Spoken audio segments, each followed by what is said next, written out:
Hello, everyone.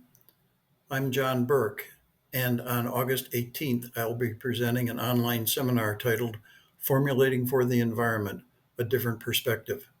For those formulators who may be watching my video, you already know this is a difficult task. Did you know there is not one fully formulated product that can meet all environmental constraints?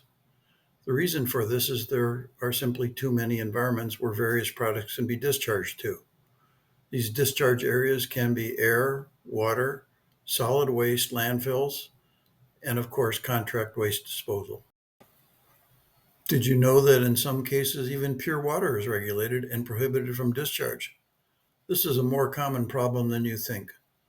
Some fluid formulations are designed to remain on the finished product, typically as corrosion preventative, but even these fluid residues will eventually be released to the environment. In this online seminar, you will learn how to work through various environmental constraints and have a product that meets environmental restrictions on a local level.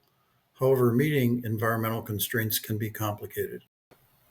The purpose of my online seminar is to guide you through a logical approach to formulate for the environment.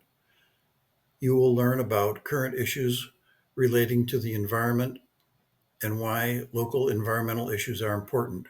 What type of treatment systems exist on site, if any, problems with common environmental test methods, chemicals to be concerned about and even those to avoid, and finally, I will present a strategy for moving forward. Please join me on August 18th and watch my online seminar, Formulating for the Environment, a Different Perspective. I'm sure you will enjoy this webinar.